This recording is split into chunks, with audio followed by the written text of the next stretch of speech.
আলোচনা হয়েছে, এমন দুটি জায়গায় হয়েছে যারা এই অভ্যুত্থানের পেছনে নেতৃত্বে ছিল।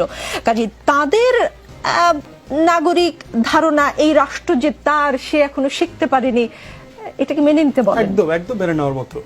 আপনি একই সাথে তো যৌথ বাহিনীর গুলিতে 3 জন মানুষ মারা গেছে গত কয়েকদিনে, বিএনপি নেতারাও আছে, বাবুল ভাই বলতে পারবে। সেটা নিয়ে আপনি আশ্চর্য হন নাই কেন? আমরা নাগরিক সমাজে আশ্চর্য হয় নাই কেন? মানে একজন মানুষকে শুধুমাত্র পিটিয়ে মারা হয়েছে বলে আশ্চর্য হয়েছি, আরেকজনের মৃত্যুতে আশ্চর্য হলাম না। হেফাজতের গণহত্যার ব্যাপারে আমরা কি আশ্চর্য হয়েছিলাম? ঢাকার মিডল ক্লাস আরবান এলিটরা কি আশ্চর্য হয়েছিল? গণমাধ্যম আশ্চর্য হয়েছিল? 2 লক্ষ বুলেট ছোড়া হয়েছে 2.5 ঘন্টার মধ্যে, সারা বাংলাদেশকে ব্ল্যাকআউট করে দিয়ে মতিঝিল শাপলা চত্বর। গুম খুনের নামে যে 3,500-4 হাজার মানুষকে হারিয়ে দেওয়া হয়েছে, আমরা আশ্চর্য হয়েছি? জুলাই অগাস্টে কালবেলা রিপোর্ট করেছে জুরাইন কবরস্থানে এবং রায়েরবাজার বুদ্ধিজীবী কবরস্থানে গণকবর দেওয়া হয়েছে 104 জনকে, আমরা আশ্চর্য হয়েছি? 6 জনকে সাভারে পিটিয়ে মেরে গুলি করে আগুন দিয়ে পেট্রোল দিয়ে পুড়িয়ে দিয়েছে, আমরা আশ্চর্য হয়েছি? সো আপনার বুঝতে হবে যে ন্যাশনাল ট্রমাটা আমরা কোন লেভেলে আছি।